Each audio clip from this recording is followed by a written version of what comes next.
Well, thank you everyone for being here for one of our online lecture series. We have a wonderful special guest tonight, or today, depending on where you are, Jennifer Trafton. And so, lots of things we could say about Jennifer.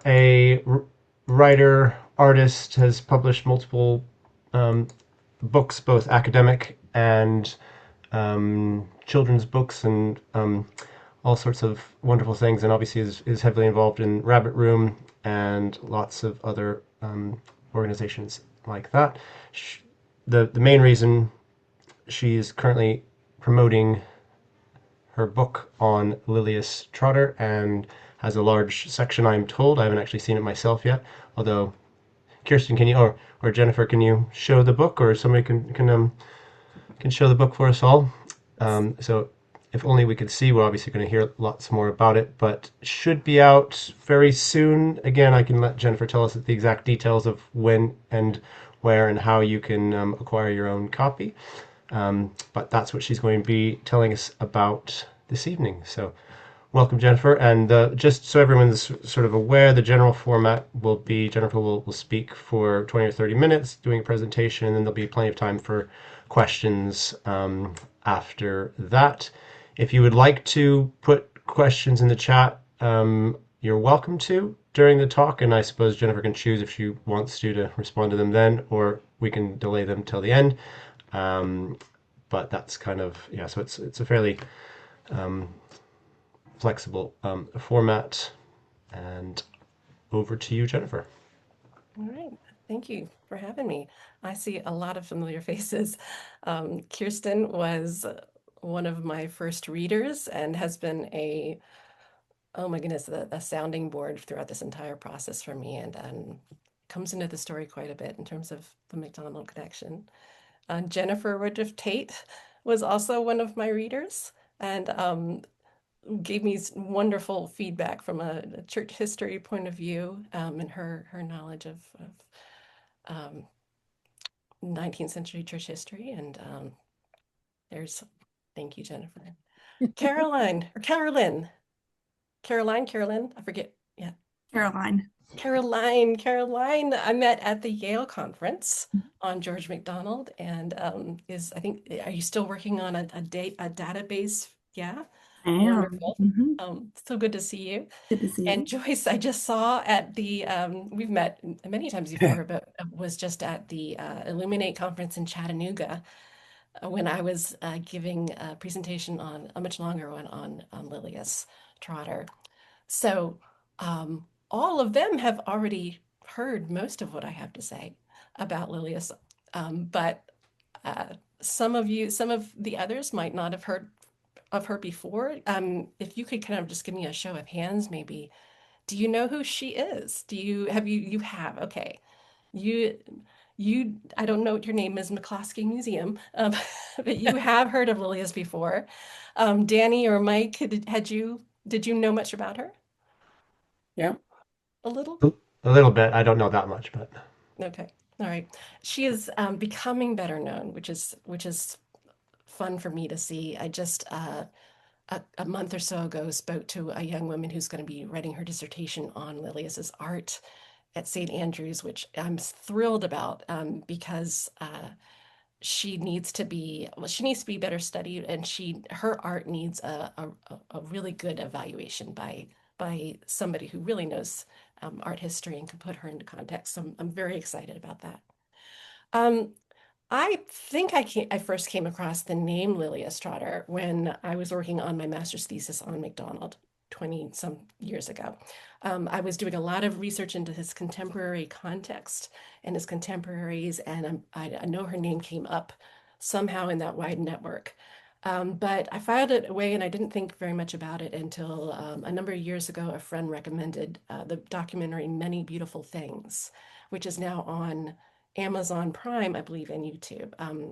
I highly recommend it as an introduction to her not only her life and her art, but also some of the story of how her legacy has been kind of rediscovered and unearthed, and the work that Miriam Rockness did in really pulling, like digging through all the archives and going after her living relatives and pulling the stuff of her life back together again.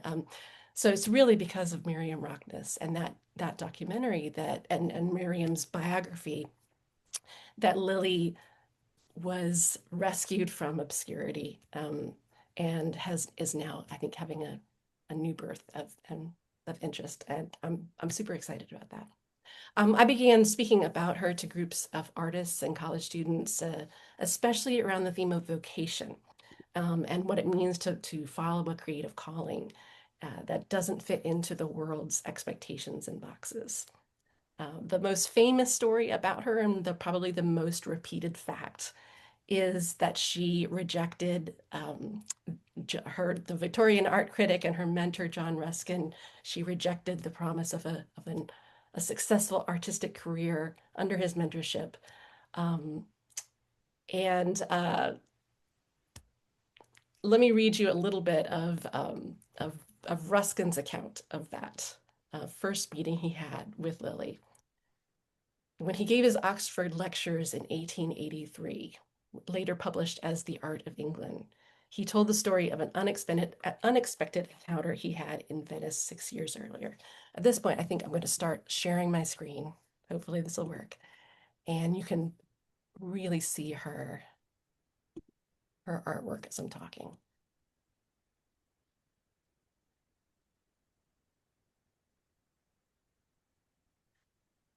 Two English ladies, mother and daughter, were staying at the same hotel, the Europa. One day, the mother sent me a pretty little note asking if I would look at the young lady's drawings. On my somewhat sulky permission, a few were sent in which I saw that there was extremely right-minded and careful work, almost totally without knowledge. I sent back a request that the young lady might be allowed to come out sketching with me. She seemed to learn everything the instant she was shown it, and ever so much more than she was taught. Her sketchbooks are, he said, exactly what we should all like to be able to do. They can only be seen with a magnifying glass.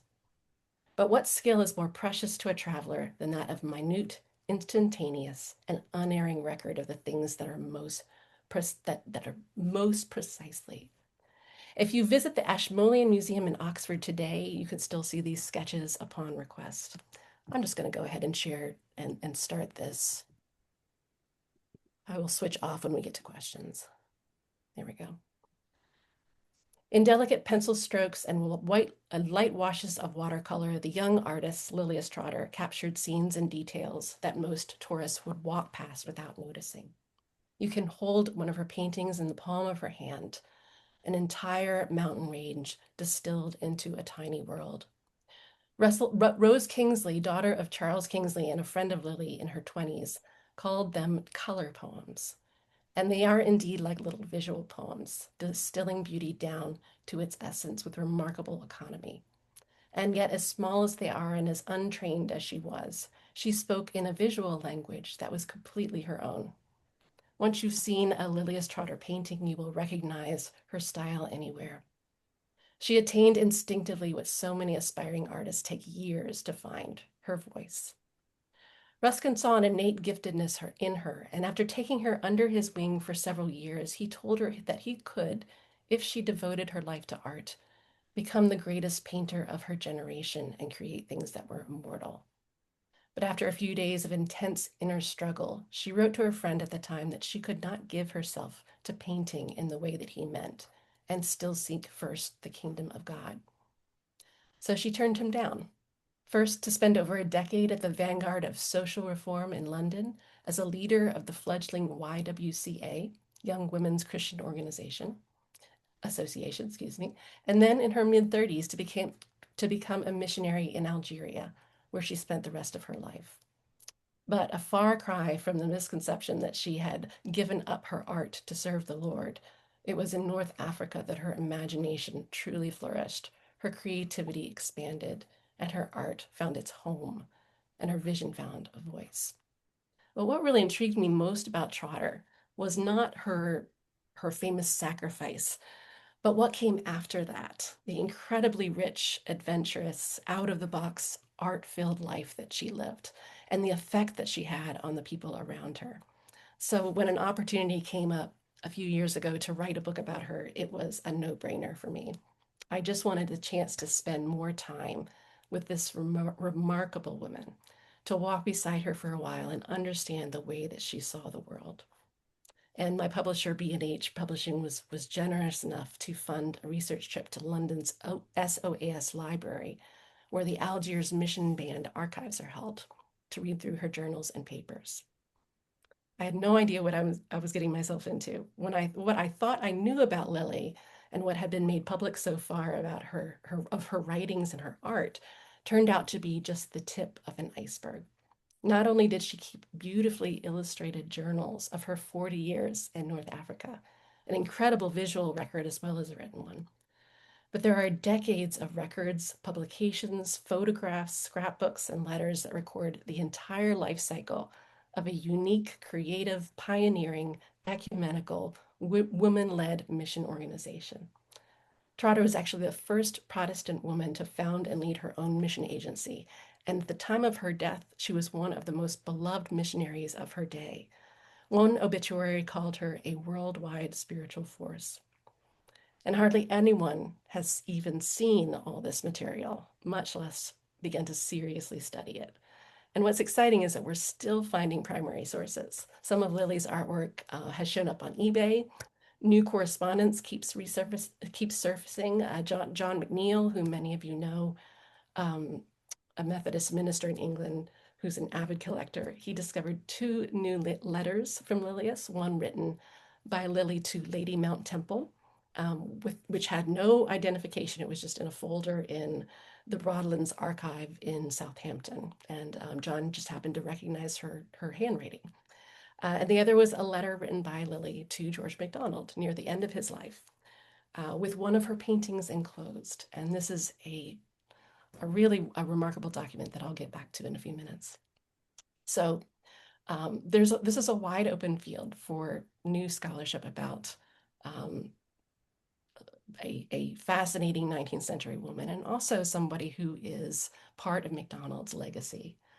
Lily's 40 years of illustrated journals, correspondence, published works, artistic output provide an extraordinary window into late Victorian life and thought, female artists navigating the professional art world, evangelical engagement with social issues, the changing role of women in English society and on the mission field, and early attempts at meaningful Christian Muslim dialogue. There's so much more archival digging to be done.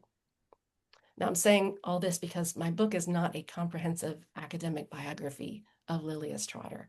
It's intended to be an introduction to her for lay people, and it's more of a portrait of her imagination and a reflection on how her artist's way of seeing the world spilled over into the rest of her life and what we might learn from that. And I was also coming at the topic not primarily as a scholar, but as a practitioner of the arts and as a mentor to artists, which is also true of Lilias herself. So when I talk about MacDonald's influence on Trotter, I'm just giving you a starting point, and I'm just going to give you a couple of examples today. There's so much more to be learned and studied, and I hope others will take up the baton and really run the next leg of the race and uncover even more. You guys still there? I can't see you on my screen anymore, but we're all good. We are. We're all leaning Okay, in for great, these beautiful pictures. awesome. So has been written about MacDonald's influence on C.S. Lewis and Tolkien and other writers and thinkers, but Trotter represents a different kind of legacy, one that takes us beyond the realm of literature into the intersection of creativity, spirituality, and vocation. Hers was an embodied theology of imagination in the direct lineage of MacDonald, showing what it might look like to grapple with his ideas, not only within the medium of fiction or poetry, but in the sweat and grime of inner city social work, cross cultural ministry, and interreligious dialogue. She embodied in her own life MacDonald's ideal artist, one whose imagination has been so purified by love for the truth that she could look at anything, a mountain range, a cloudy sky, a human face, and see the glory of God shining through. Now, I'm going to begin at the end of her story, the final weeks of Lily's life. Darnama, the House of Grace, just outside the city of Algiers, was a former pirate's castle turned headquarters for the Algiers Mission Band, and it had become over the years a refuge for Arab families in need, abused women, orphans, exhausted missionaries on furlough, curious Americans, adventurous English girls trying to figure out their calling in the world, and spiritual seekers promised welcome and wisdom from this woman that the locals affectionately called Lala Lily.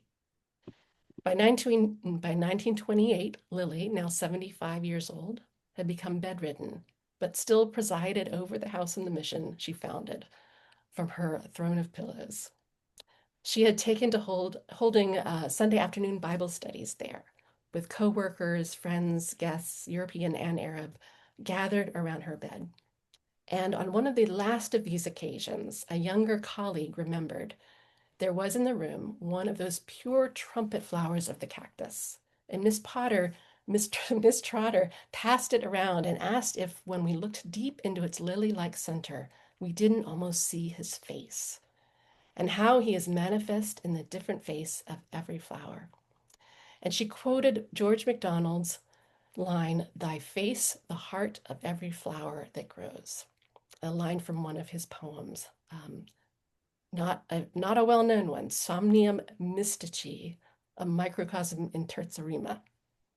Um, and he praises in this poem, amongst many other things, the god of the snowdrops, which was one of Lily's favorite flowers. Lily then went on to explain that the glory of flowers is that they are unnecessary. They are just the overflowing of God's gladness.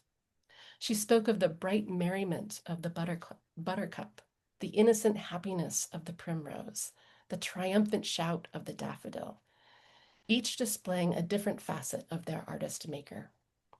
The note she wrote in preparation for this final lesson was one of the last entries she ever wrote in her journal, in very shaky handwriting.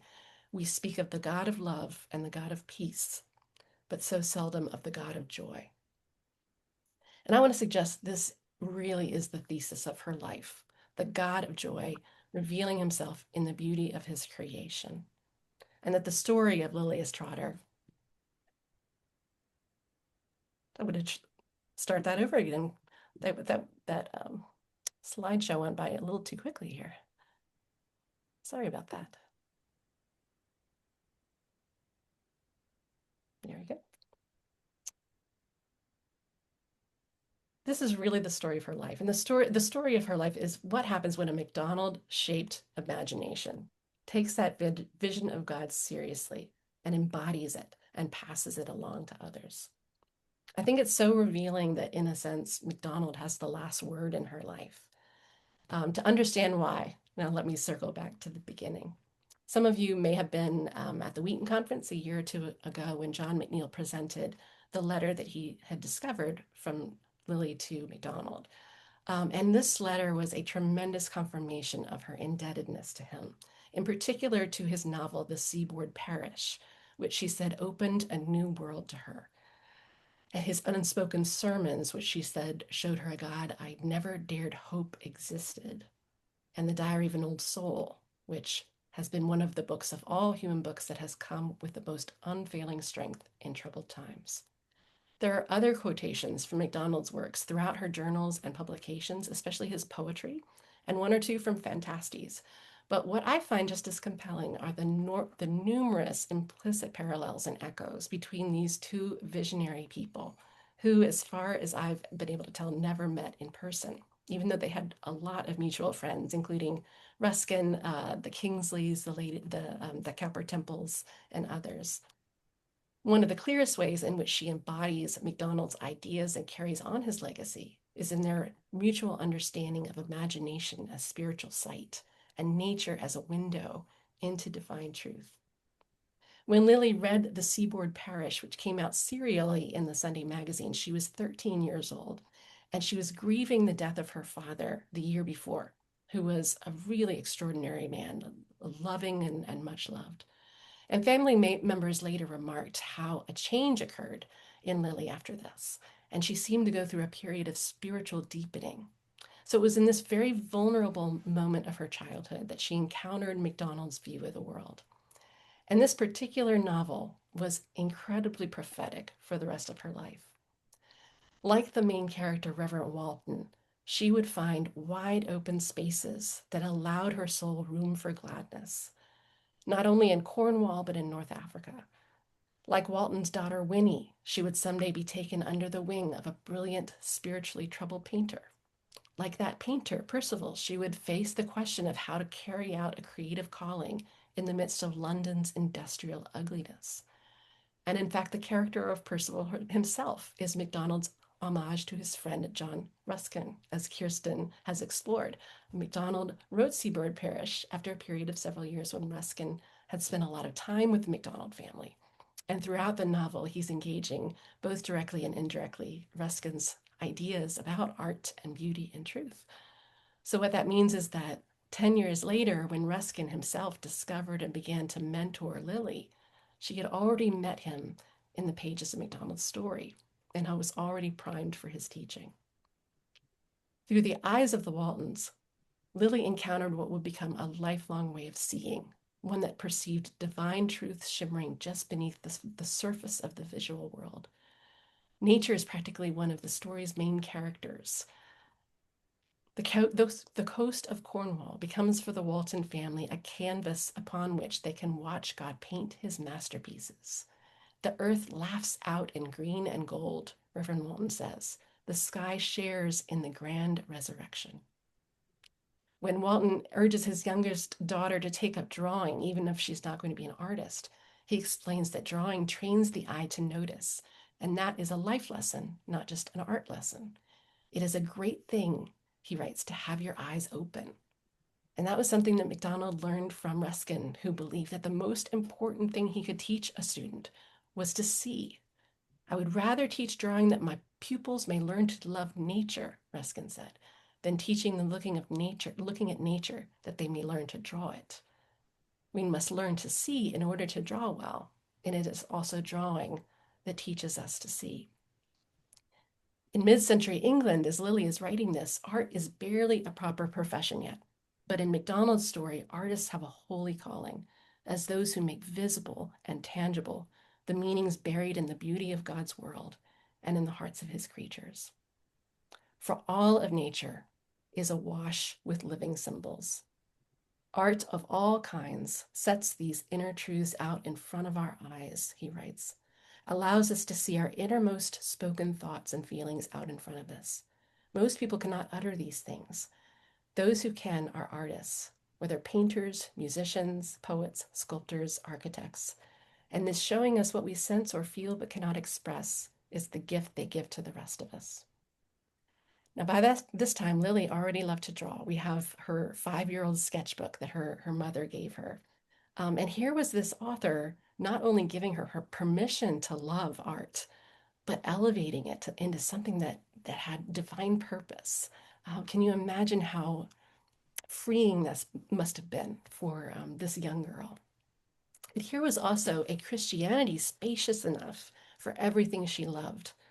Nature wasn't just an accidental backdrop of the spiritual life. On the walls of the house that he's built for us, MacDonald writes, God has hung up the pictures, ever living, ever changing pictures of all that passes in our souls. It was like putting on a new pair of glasses. The beauty she loved so much, the landscape she delighted to explore, the flowers outside of her window, everything now had a new layer of meaning. Everything she saw was like a little love letter from God. A year or two later, she found the God of joy in MacDonald's unspoken sermons. I'm sure you all know this passage well. Grand and strong, beyond all that human imagination can conceive of poet thinking and kingly action. He's delicate beyond all that human tenderness can conceive of husband or wife, homely beyond all that human heart can conceive of father or mother. The God of music, of painting, of building, the Lord of hosts, the God of mountains and oceans, the God of history working in time into Christianity. God is the God of little children. And I wonder if this grieving, talented, deeply sensitive girl needed somebody to give her a picture of God that made sense of both her sadness, and her gladness. A cornerstone in MacDonald's theology, of course, is that God fulfills the deepest longings of humanity. We can't imagine a higher good or higher beauty than God himself. And Lily's love for the natural world, her curiosity, her poetic imagination, her visionary instincts, even her love and her longing for the father that she had lost, all could find fulfillment and infinite scope here. There are echoes of unspoken sermons in her two illustrated parable books, Parables of the Cross and Parables of the Christ Life, which use botanical drawings and metaphors to talk about holiness and the Christian life and vocation. She had learned early on from MacDonald to see the natural world as brimming with God's parables. And she becomes a kind of imaginative companion to her readers in these books, leading them gently through the process of unfolding the images to find the truth hidden within. Parables of the Cross includes what I think is the most MacDonaldish sentence she ever penned. He is the God of the daisies and the lambs and the merry child hearts. For Lily and MacDonald alike, yielding to God did not produce a dour, world-denying asceticism. It looked more like a child crawling into the arms of a loving parent or a flower bowing to the wind. The book climaxes in a call to joy. Yes, she writes, life is the uttermost, resurrection life, radiant and joyful and strong.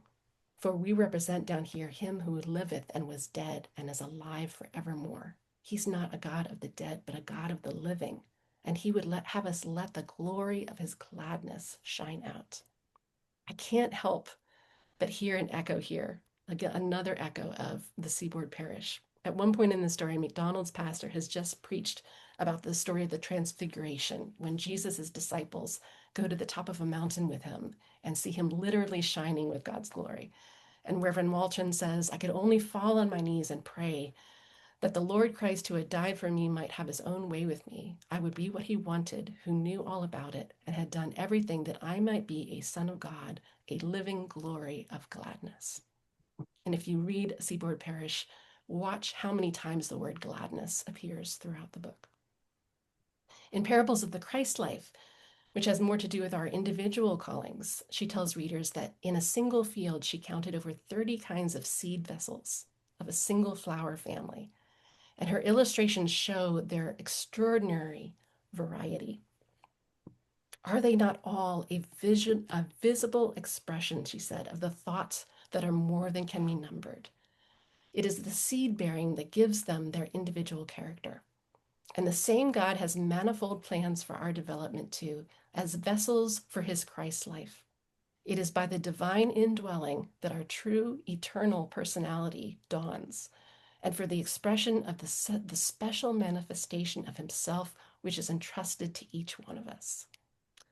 This is like her own version of MacDonald's metaphor in his sermon, The New Name. He writes, each of us is a distinct flower or tree in the spiritual garden of God, precious each for his own sake, in the eyes of him who is even now making us, each of us watered and shone upon and filled with life for the sake of his flower, his completed being, which will blossom out of him at last to the glory and pleasure of the great gardener. Each of us reflects God's character in our own particular way, and it is only when we consciously offer our whole being and beauty to the Maker that we become our true selves, capable of revealing something of him to those around us.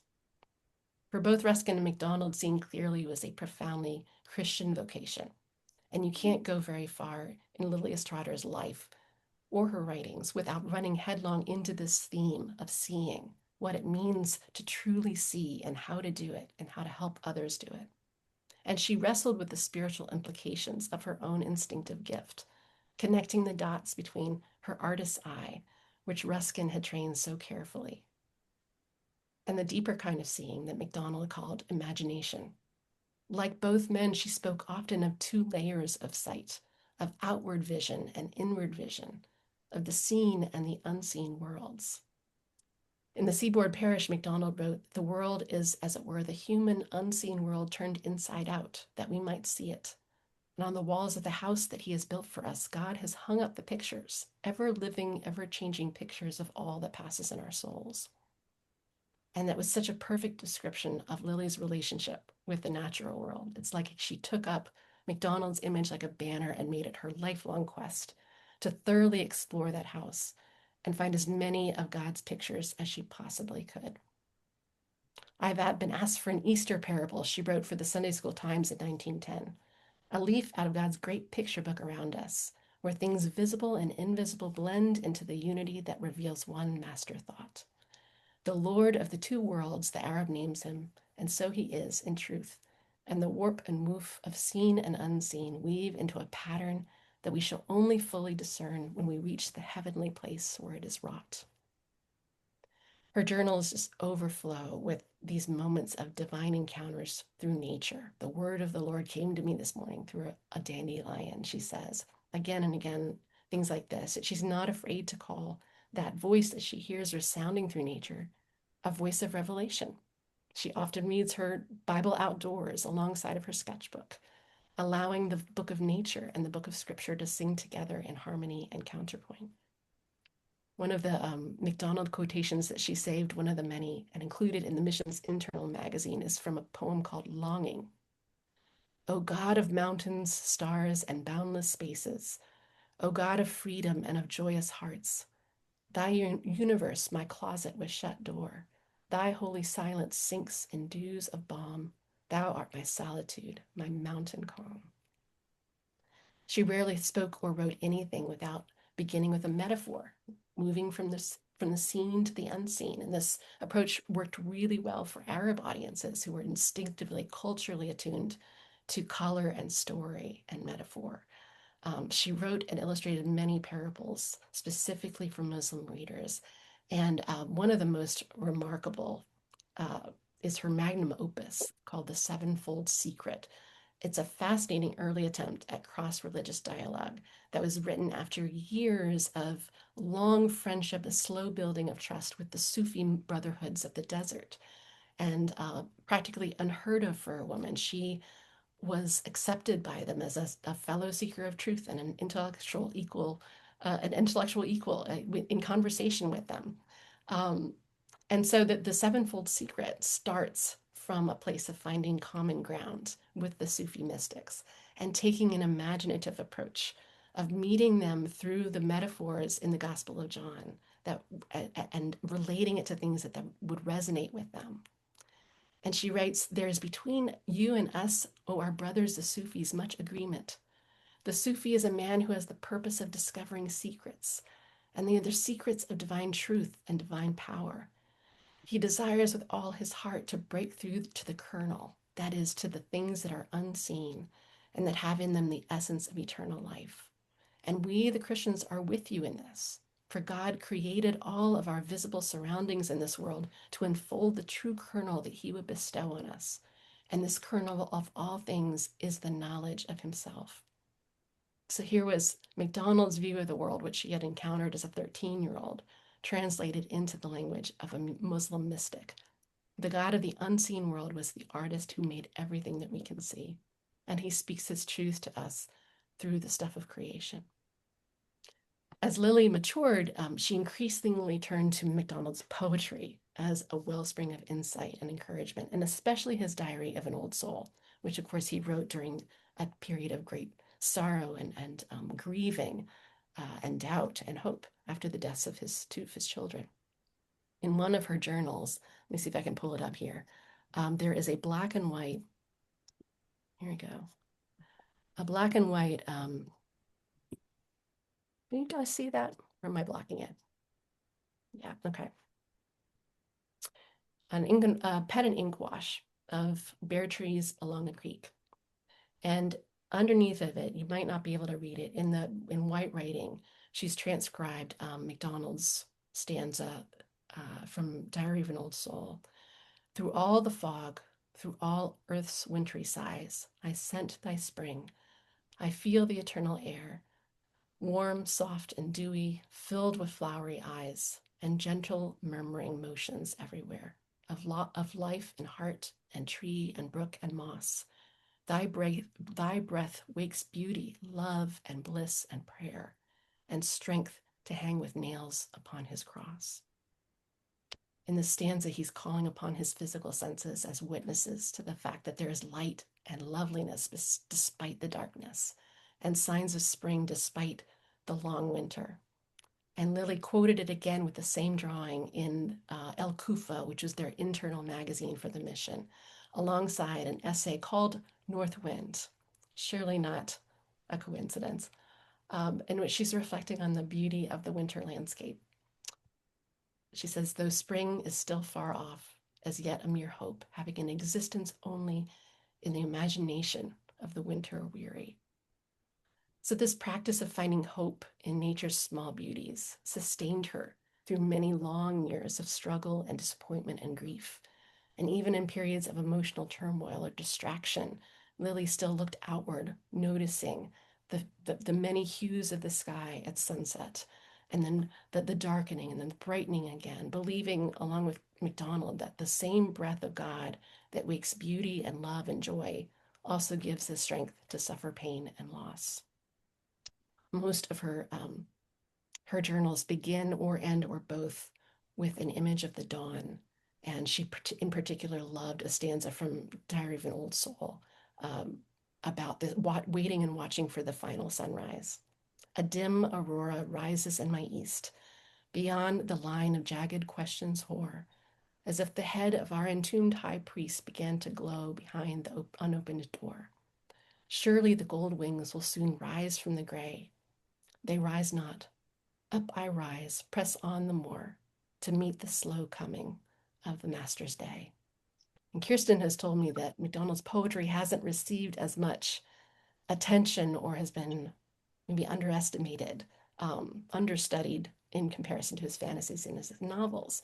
But here we have somebody from his time period who was clearly an avid reader, not just of Diary of an Old Soul, but his other books as well. She's quoting poems that we don't even usually remember today. So it's be an interesting study to see an example of how his poetry is influencing his contemporaries. And of course, it's the line from his poetry that she quotes in that final Bible lesson that I began with. So MacDonald really does bookend her life in a beautiful way. He meets her at 13 with the God of Joy. She quotes him from her bed near the end of her life, giving one of her last messages on the God of Joy. And everything in between is a story of what that vision cost her and how it tested her and finally made her into the artist and the missionary that she was. I'm only giving you very, very brief tastes. There's obviously a lot more. I could say about the ways that her imagination and her creativity informed and shaped her vocation. But I hope this at least gives you enough to see how she represents a different kind of spiritual descendant in MacDonald and offers unique insights into how his theological aesthetics were received and interpreted and applied by a contemporary reader who's in a very different field from his own, but was really embodying and living out what he taught in a different way. I want to leave some time now for questions. There's a lot more I could say, but I want to hear any specific questions or things that you all want to know more about, or a slide that you want me to go back to. That I know that they went by pretty quickly, so I can go back to any of them. Let me pull up the chat. So yes, thank you very much for the talk portion. And if anyone can feel free to add in either comment directly or in the chat. Maybe I'll just kick us off just to break the ice. I found it fascinating, as you were saying there at the end, about the influence or her sort of being impacted by MacDonald's poetry, and this is something that's, I think, generally very true. The Victorians had a much stronger view of his poetry and him as a poet, and obviously you mentioned his novels, and I think you briefly mentioned Fantasties. I wondered to what extent she does comment on any of the things that often are more commented on today, like his fantasies and his fairy tales and his children's works and those kinds of things. I have I not have yet not yet found, found. I just got I just got a an echo. I'm sorry, I echo. don't I'm know sorry, I don't know. why. I have I went through her journals and her writings as much as I could, and there is a lot. Like it is just a mountainous amount of stuff, and I'm looking forward to in the future with me and other people going through it with a fine-tooth comb and learning a lot more. Trying to find any quotations or any allusions that I could, and I'm sure that I've missed quite a bunch. So mostly what we have are quotations. She loved to write down in her journal favorite quotations, and so it was fascinating to get a picture of her library from that, of just like what she and the others are reading. Lots of romantic poetry, Christina Rossetti, Wordsworth, others. And so we have, and also in the Mission magazine, they included a lot of favorite quotes as well. So that's what gave me a real picture of what she's reading. And most of those quotes are lines from his poetry. And so clearly she's reading the poetry. There are certain themes that are she's clearly pulling out with the joy, the sunset, the sunrise and the dawn, the fatherly love, the childlike delight in creation. Um, so the one or two quotes from Fantastes are are passing quotations, uh, and I'm going to completely blank on the verse, but it's from the song that Anados sings. Better to be the this the springing forth. Anybody, Kirsten, can you remember that? Better to be at the waters, something like where it's springing forth, the source of the water. She never talks about the story. So I can't say for sure whether she is remembering these quotations from having read Fantastes or if she's seen the quotation someplace else. I can't say that for sure. It could be possible that she has seen the quote someplace and is repeating it. Um, but I'm guessing that given how much else that she read Fantastes as well. The North Wind, the image of the North Wind, she never talks about the book itself, but she's using that image so often in on the the very essay that she combines with the artwork of MacDonald, is a reference to the North Wind. I see so many of these little Easter eggs here and there. Um, as far as I know, I haven't found another reference to a novel. I want desperately to find some evidence that she read The Vicar's Daughter.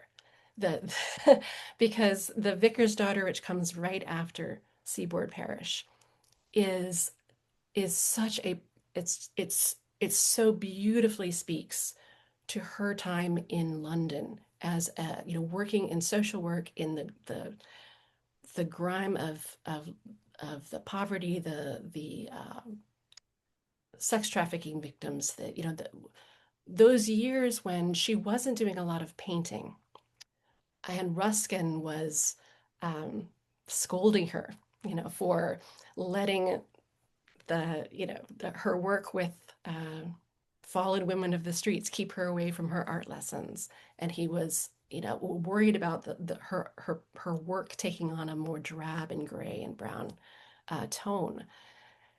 And in this story of the vicar's daughter, you have this image of Marion Clare, who I believe was really modeled after Octavia Hill.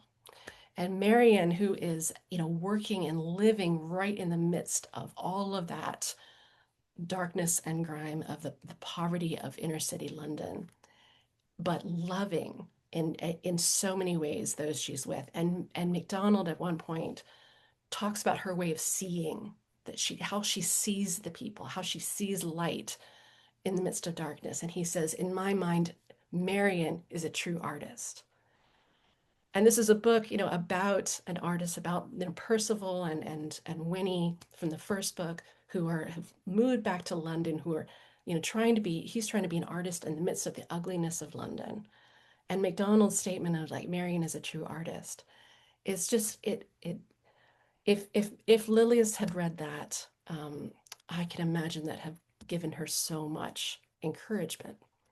There are lots of connections also, like or near misses with Octavia Hill, who's another of Ruskin's and MacDonald's friends. I cannot find whether they met, but again, so many intriguing connections. Um, so this is one of those things that I would still love to track down. She's clearly has read a lot of MacDonald. Um, there's more to be combed through in terms of the stuff that she left behind.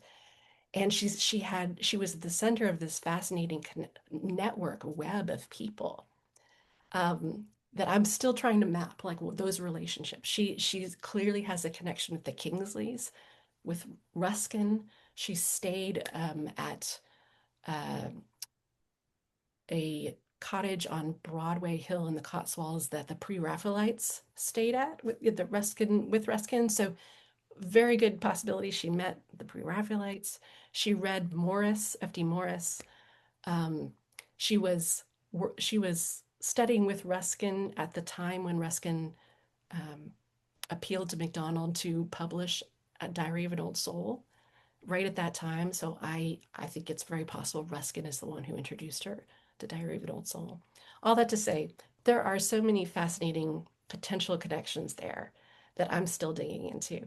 And but I just hear those echoes throughout her writing, so many little echoes of MacDonald's own words and ideas and just his whole view of the world that she seems to have been so deeply shaped by. Um, do That's you have it. the Better to chat set the open? waters birth Yeah. than a sea of waves to win, to live in the life that floweth forth in the love that cometh in. That's one of them, yes. Another one is nope, gone out of my head again. I will find it in a minute. Go ahead. There's a couple of questions for you in the chat, and then Q1 also has his hand up. Okay. If I would you like me to read you the questions? I'm looking at Joyce. Her beholdings. Yes, that was a I'm hearing another echo. Do you guys hear it, the echo?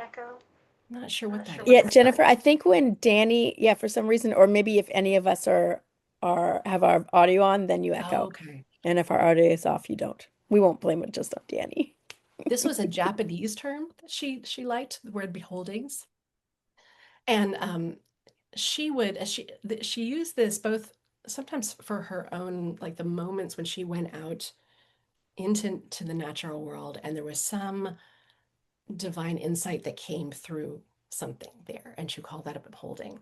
But also towards the end of her life, when she was bedridden for several years, she would send her friends or her colleagues or her sister who came to visit out on beholdings, and she would send them out to go, to to to find whatever beauty that they could find and bring back a description to her. And so, like her her room was just completely filled with flowers because everybody who was living there and who loved her and they would go out and they would bring her flowers. They would bring things in from the outside world. Her sister, when she came to visit, and another colleague would go out and come back and then describe with all of the word painting that they could do, which she was an expert at. They would describe to her the colors of what they saw and exactly what they saw. And she would just feed on that even when she couldn't see it herself. And she would call that beholdings. Yeah. Let me see. We collected titles of all the. I have, Kirsten, I have a list that I am building. I'll say that. So the one that I think that I read was the Somnium Mystici, which is from one of his collected poetry books. Another one is Longing. I have it in my notes, but I'm building like a running list of things that she quotes from him as well as from other people. Yeah. Cool. Cool. Like he's Huon, ready. why don't you ask your question? Yeah. Thanks. Hi. Hi, how are you? Good. So my We met at question we is, met at Lynn Laughton indeed, last year. indeed. Yeah. So George MacDonald seems to me to be an example of someone who realized this spiritual imagination that you refer to through his art and through his vocation as a writer. My question is, could you just say a little bit more about why Lilias appears to, Lilias consciously chose not to do that, sort of as a primary vocation, I suppose. And then secondly, why did she then leave urban London to be a missionary elsewhere? Mhm. And I suppose underlying these questions is sort of a more existential question of, do you think that kind of spiritual potency and imagination can be realized in whatever we are doing, Mhm. and in our current lives and vocations, etc.? Yes, absolutely. I think that it is very wrong to interpret her life choices as she gave up art as a lesser thing to do this greater thing. Um, I don't read it that way at all. And I do spend quite a lot of time in the book really kind of digging into that initial decision of why she said no to Ruskin's, invitation to her. She still continued to study with him. She still continued to make art, but she writes about how um, she could not give herself to painting in the way that he means, and seek first the kingdom of God. And she did a lot of writing about vocation later on, and she wrote to young women. She wrote to young people about vocation.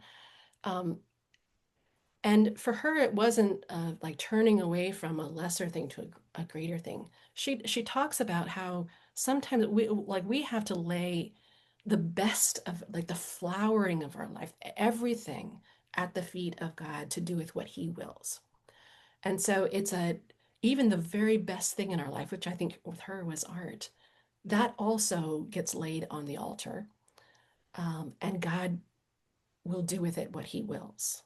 And so when Ruskin was giving her this very black and white kind of choice, you have to do either this or this, um, which surprises me honestly, because he was also believed very much that artists have a role in society. And he had, Octavia Hill, his previous student, had, also gone on into social work. So it surprises me that he made such a stark, gave her such a stark decision. And I think she just realized that he was putting the cart before the horse, that she couldn't, it wasn't her decision to make, and that she had to, follow wherever the Spirit was leading her, and God would choose what to do with her gifts. At that point, missions was not on the horizon for her. She was deeply embedded at the YWCA as one of the leaders of this um, flowering movement. She was very busy with that, leading the one of the kind of the not the home church, but the mother house of the YWCA in London. Um, and she was like her life was so full of people, so full of ministry. And I think that like at that point in her life, art could not play the role that Ruskin wanted it to. It was during that, it was about age 35. So she was there for about a decade working with the YMCA. They had a mission conference. It was around the time when Hudson Taylor was, really getting people excited about missions, and especially young women.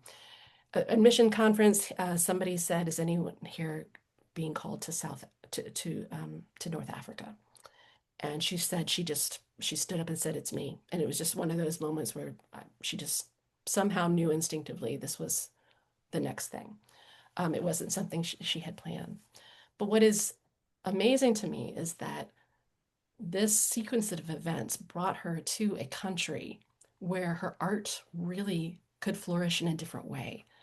Like, she didn't know this ahead of time, but the Arab Algerian people loved color. They loved art. They loved story. They loved metaphor. This was the language of the culture she was coming into, which was her native language, all of those things.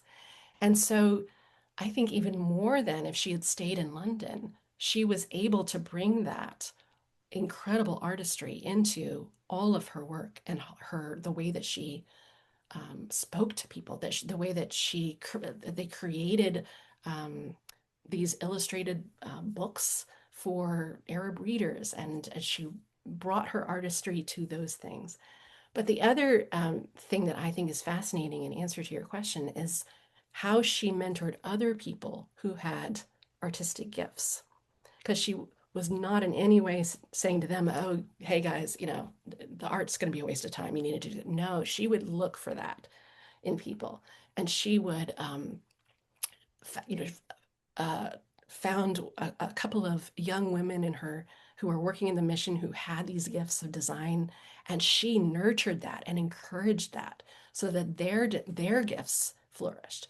There was one of the young women in her mission that became a designer and just beautiful, studied along with Lilias, studied Arabic design, studied the Quran and the illumination that the people loved, and used that, in their work. She also was really an important um, factor in the Nile Mission Press, which was their kind of sister organization in Egypt, hiring the first full-time artist and illustrator for a mission organization. This didn't occur to any, I mean, this is completely new, because missionaries at the time, they would, publish tracts and things like that, and they would just use these kind of stock images from England, and it was because of Lily's influence and her urging that the Nile Mission Press hired Elsie Anna Wood, who was a painter and an illustrator, and brought her to Egypt where she could study Egyptian art, study the language, the visual language of that culture, and then illustrate and make art that would feel like it fit in that place, that could speak to those people. And she and Lily met and collaborated on a few things. Elsie Anna Wood ended up, going to Palestine and really just being a full-time artist. So it was definitely a sacrifice for her. And her friends talk about that, how it was when she picked up her paintbrush that she most felt the pain of not being able to do this all the time and not being able to have developed the gifts that she knew would have developed differently. It definitely was a sacrifice. But as she wrote, not God doesn't call everyone to the same kinds of sacrifices. And for some people, no sacrifice might be necessary to do what you're called to do. For her, it did require a sacrifice. And we don't have huge watercolors of Lily's art on museum walls. So it's a sacrifice for us as well. But if you look through those journals and look through the work that she did for those 40 years, it is so filled with art. And this is what people who knew her loved about her. They loved the fact that she was an artist. They loved the beauty of her words and her the any chance that she got to use those gifts, she did. And this was what they valued about her. So that to me is just a beautiful picture, not of like somebody giving up an artistic worldly career for something else, but someone thinking maybe that they were sacrificing this thing only to find that God was going to use it in a completely unexpected way, in a different place, in ways she could never have foreseen. So that is inspiring to me, as somebody who loves, art and things like that, but has not followed a very traditional career path in that sense. Of just being able to say, you know what, I don't know how God is going to use this in the future, but I believe that He is, and in some way that I can't even foresee right now. Thank you. I think that's a really illuminating perspective, because it seems like, as you were speaking, that North Africa was the only context in which her dual vocation structurally could be realized. And so there is a coherence in that. It really is remarkable Yeah. to me because Mm-hmm. it's not a coincidence. Like it's just she had no idea. She didn't know anything about the place she was going to. She didn't know the language. She and her friends got on a boat and arrived, and she ends up in a place where that is full of color. And she remarks on it all the time that, their color loving eyes, their beauty loving eyes. And she noticed it everywhere. She saw how much they love color in their clothing and the way that they arranged the fruit at the marketplace, like the color arrangement of the fruit at the marketplace. And who else would notice that, you know, except for this artist who comes in and you know, sees beyond the surface of the people to like what they're really like, including this love of color that she shared with them. Yeah. Anybody else? Yes. McCloskey Museum. Carrie. Carrie. I don't know how to fix my name on there. It's really interesting. So I am the curator of the Robert McCloskey Museum. He wrote Make Way for Ducklings, Time of Wonder, Blueberries for Sale. And Oh, there yes. are a lot of parallels, actually. When he won the second Caldecott, he talked about how if he could do anything, he would teach people to see. Oh, wow. And so now, of course, I'm needing to know if he's read Ruskin, and I need Yes, all I've of my heard of it. authors to all connect in different ways. But I'm wondering with that, with her earlier connections at the Y, McCloskey also started at the Y. Um, did she continue to like stay connected with them at all? Like, is Yeah. there writing of it? Like, I'm pretty connected with RY because of that connection. And I'm like, oh, I would love to pull in Lilias Trotter with like high school kids that are there and Yeah. do some nature journaling similar to McCloskey and then still be able to pull in different elements through the Y with I don't different know much about freedom. his life. I know his books, but I don't know his life. What years was he So involved in? he was born in 1914, and he died in 2003. I didn't realize he had Yeah, died so recently. yeah, yeah, So he was then like the next generation or so yeah, from. yeah, So she yeah. was. But I mean, he would have been, I would think Ruskin still would have been perhaps read within art schools and things at that point. Yeah, he would. And was he English or American? I'm sorry. He Or was she- American. He was American. born in my hometown of Hamilton, Ohio, Oh, which Kirsten has connections to as well. wow. Um, So he would have gone to art school. he went to I mean, what Boston and Rus New yeah. York. Hmm. I mean, Ruskin was certainly still read. He was more considered more passé by the Right. early 20th century. And obviously the modern art really went in different direction from him. Yeah. Um, and she was it's interesting that they were both involved with the Y. Dwight Moody, was really very, started as a preacher and a minister to young people with the Y, and then Mm, she got involved with the Y because of Dwight Moody. And so mm, he came over to London for his London campaigns and this enormous revival happening in London, which Lily got swept up into. okay. And this circle of young people that kind of collected around Moody and followed him from mission to mission and city to city, and they would be part of the counseling rooms, and they would continue in each city doing social work afterwards. That was really out of that circle came the beginnings of the YWCA and the that she Mm. was involved in. So it was very much tied up with her involvement with the Dwight Moody. Um, you know what? I forgot where you started with your question. I'm sorry. I'm thinking Well, about the YWCA, but I was wondering if she stayed connected in with the yeah. Y, but then also, like you said, she nurtured. I'm wondering, is there anything that she wrote like giving training to young people of this is how you see, because I would love to pull it back to them and be like, here's your history. You clearly don't know it Oh, now, but here's something, yeah. And but the YWCA and the YMCA were completely yes, separate. They were yes. And very, in they our were, town, it's a little different, yeah, but yeah. So historically, yeah. yeah, so it was definitely separate.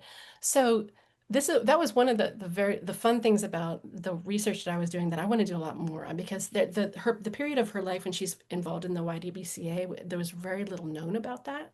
Yeah. And she didn't leave behind any art from that period except for the sketchbooks that Ruskin um, deposited at the Ashmolean, and a couple of other things, but she didn't keep journals during that period. So I did a lot of digging into the newspaper archives and online, Mhm. the internet archive online to see if there is anything. And it was interesting to dig up as much as I could about what she was involved in. So she did write, um, in her late 20s, she wrote an essay for the YWCA girls, about it's uses the image of an eagle, like baby eagles learning to fly, and so it's about young people, taking a risk and uh, Mm, diving out into the air, knowing that God is gonna, be mm, there like a mother eagle teaching me to fly. So it's delightful, encouragement for young people. She also, I found an address that she'd given to the YWCA leadership about how we nurture young people. So mm, that was really, really interesting to find. And she is at this point early 30s, mm, and talking about what it means to nurture these young people and let them be part of the leading and be part of, and she compares it to like being a parent. You're not just taking care of your children in a nursery and making them happy. You're teaching them to walk. You're teaching them to become, um, what they're going to become. So that's a wonderful picture of her leadership and her mentoring. She's not specifically talking about seeing there.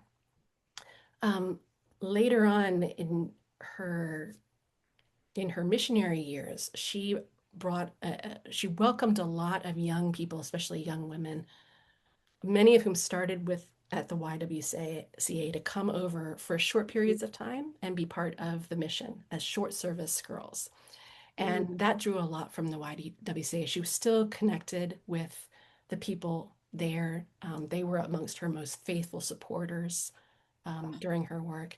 And she would write, so she wrote a couple of things to the younger women in England, just saying really how much young women can change the world. I mean, she believed in the the the the abilities and the power of women, and of young mm. women in particular, to really change things if they devoted themselves to it. So she wrote some invitational kind of essays to them back Oh, home. if you have any But yeah, links, I would love to read the yes, sources. yes, I can send you a couple. There's one also that is referred to. I'm so frustrated, I haven't been able to find this source of the actual text yet. But there is an address she gave to young people that I haven't been able to track down yet. Um, Love a but yes, challenge. I can send you those. I can, if you contact me afterwards, I can. Um, Most of them I think are like you have to kind of go on Internet Archive to find. They're sort of hard to track down. As far as the seeing goes, it's just so woven throughout her writings that it's hard to. It's not like she sat down and said, "Hey, here's how you see." Yeah. Um, it was just kind of everywhere. I mean, she's just constantly talking about seeing, and constantly um, writing in her journal about trying to see Mm, better and what it means to see. And she has, notes about the spiritual gift of sight. And mm, so it's so just omnipresent in her work. Um, she wasn't necessarily writing about how to be an artist. And so that we don't have from her. mm. Yeah. It's I don't know if fun. that answers your question. Oh, it Okay. Unfortunately, my brain's going like, oh, I could do this, I which like is a wonderful I thing. fell in I so much fell in love with that YWCA period of her life that I kind of Mhm. wanted to just do the whole book about that because it was so Yeah, fascinating. I have a couple books that are like really old Y books Uh-huh. that I accumulate. Um, and if I come across anything, I'll let you know. These two, because there's more material available now than there was with the earlier biographies on her, you know. Mhm. And so now that so many of the archives are going online and you can really search for old newspapers and things like that, I think now there's much more that can be found. Mhm. Um, just for example, like I was doing so many searches on every version of her name or word or anything, trying to find any allusions to her, that I stumbled across an essay written by Charles Kingsley's daughter, Rose, in which she never even mentions Lilias. She refers to LT and then the initials of Lilias's siblings, but she describes Lilias's work in the YWCA and her work with Ruskin. So that's how the search got me there. Mhm. And so you would never have found her, you know, looking for Lilias. But there's just this essay written by her friend describing an adventure they took in Switzerland when they were in their 20s. And so we have this really rare picture of what she was like when she was 23, 24, drawing, you know, and in Switzerland with her siblings and her friend. And I know that there's more like that out there, you know, Yeah. because I know that I've only scratched the surface. So there's definitely more to be found about her, and especially those early years when we don't have her journals. We really have to rely on her contemporaries. Yeah. Mm. Thank you. Sorry, I'm getting really nerdy and like telling you Oh, more no, no, no, no. than Nerd on. I love this. I love that kind of research and just like digging Yeah. into the like detective work. And it was more of those kinds of things than I could then, you know, fit into the book because it was a book about those types of things. But I'm still trying to trace those those allusions to her and, you know, who she knew and who what circles she was part of. Mm, so good. Any other questions did I miss? Um, just from one following on from that, Uh-huh. what are your plans now, Jennifer, in terms of this work and Good questions. yeah. Right now, I'm just trying to get through the book launch season. And then this week alone, I've had like three uh, conference presentations and an article due and all that. And I'm about to start illustrating another book. So that's enough for this spring. Uh, and I'm not sure what I've kind of been holding open like the door of what's next because I've started a Substack to try to work out some of my ideas about, especially about how Lilius's, you know, her life and her writings, I think intersect beautifully with some of the issues of our time right now and very relevant to some of those conversations. Um, and I would love to dig more into certain aspects of Lily's life. I'm not ready to write another book anytime soon. I think my husband would put a stop to that but perhaps some articles. I know that Kirsten wants me to do a little bit more of writing for on some of these topics. So I'll let you know. I don't know, but I just know that the research for this book left me with so many more questions and loose ends that I'd love to follow up on and encourage other people to follow up on. Like this young woman I just spoke to who's doing her dissertation. I'm really excited to see more of that. Yeah. And if we wanted to go and see some of her paintings, do you know where we should go to do that? There's two main repositories of her stuff. One is at Wheaton, Uh, the Wade Center, uh, um, because of Miriam Rockness's the biographer who was extremely helpful for me. The work that she then entrusted to Wade Center. I'm sorry, it's not the Wade Center. It's the Wheaton Special Collections, and not the Wade Center. So all of Miriam's work is there. There are facsimiles of of many of the journals. They do have a couple of originals the larger illuminated journals. She also has 40 years worth of little diaries um, that are not there. So they have some stuff at Wheaton. In order to really see it all, you have to go to London, and it is buried in the basement of this SOAS library. There's just dozens and dozens of boxes, and more boxes than I can even go through from the mission band itself. Um, and that's where they have all 40 years of her diaries, all of her, like any of the original watercolors. They just have them in folders. It's so sad, like this incredibly beautiful art. The pictures that you saw on the slideshow of me holding a little thing in my hand, like a painting, that's from London. And these are just, they're in a folder in the basement, you know, gorgeous little pieces of art. So unfortunately, you do have to go to London, but I'm in there's, London. yeah. I'm Oh, in you are? London Okay, for there we go. yeah. You have to request permission to go down there. It's the SOAS library. Hmm. And there are, I can give you, somebody else I know just went over there after she read, a young woman, a college student who read my draft and got so interested in Lily. She's a watercolorist herself. She went over and visited the SOAS just to Yeah. look at her paintings. And then this delightful young woman is now trying to copy and learn her techniques, by Nice. copying and like figuring out how she's using white and how she's doing this. So before she went, I gave her a few like boxes specifically to look at because there's a Hmm. lot there.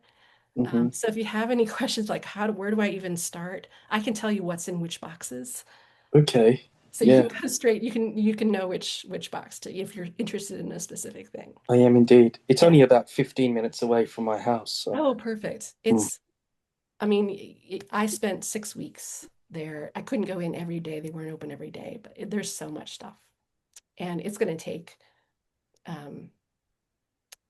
going to take a lot of work for a good scholar of manuscripts and handwriting to decipher some of it.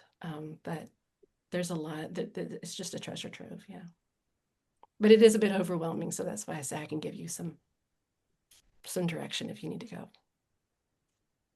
Anything else? Jennifer, I just popped into the chat, but if people randomly, either in reading texts or doing research, run Please. into Lilias, yes, Oh my okay, goodness, please, okay, please, please. yeah, Anything, okay, if you cool. ever find any reference to her, um, yes, send it along. Because I am still trying to kind of like map, the connections and figure them out. And yeah, yeah, please do.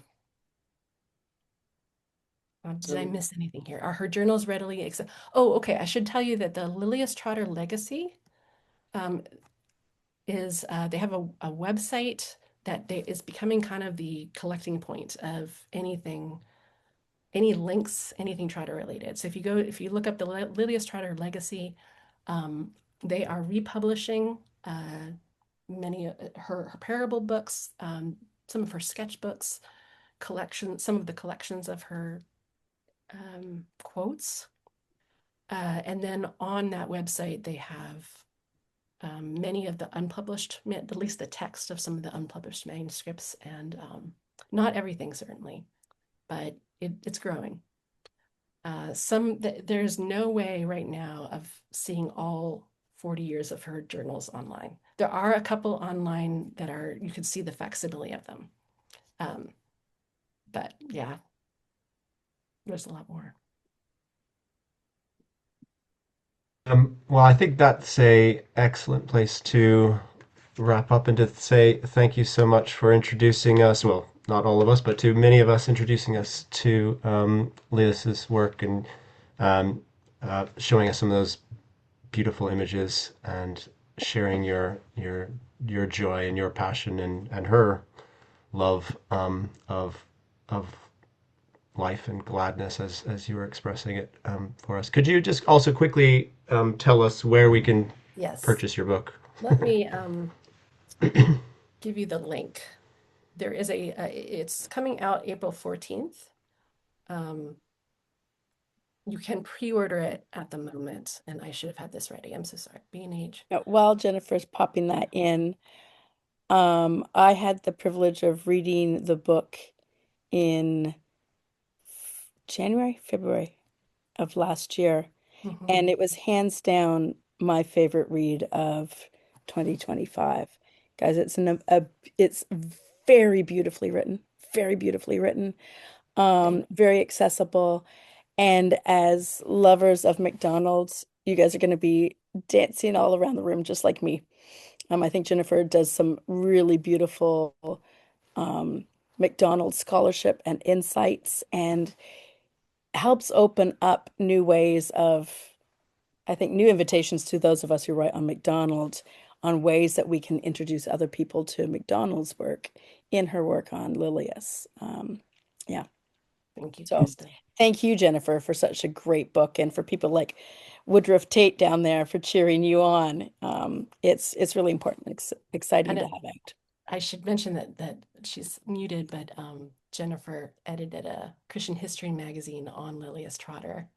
And Actually, my final issue was managing editor, and it was Lilias who helped me realize it was time to go. so do you want to briefly tell that story? I would highly recommend the issue as a great introduction to her as well. In my face, like with the phone, I have to hold it so close to my face to see the art. So yeah, no, I am a real person here. Yeah, I got Miriam Rockness had gotten in touch with me some years ago, like sent me these books and said we should do an issue. And then, you know, we have many things at Christian history that we're doing issues on, and it just sort of kept coming back.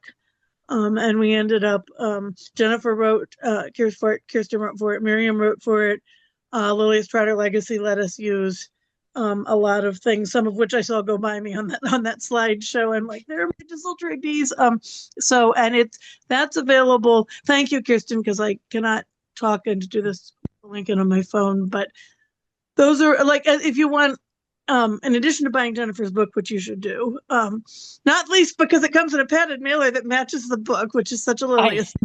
It's beautiful. Unfortunately, it won't come like that to everybody. I think that was just for the advanced readers. Anyway, I was like, oh my gosh, it's the book. It's the book. Anyway, what was I saying? The Christian history issue is available online. Kirsten put a direct link. You can also Google Christian History Institute Lilias Trotter issue. It should come up. And that's a really good thing if you want to give somebody a 30-page introduction. You know, who she was, all the people she knew.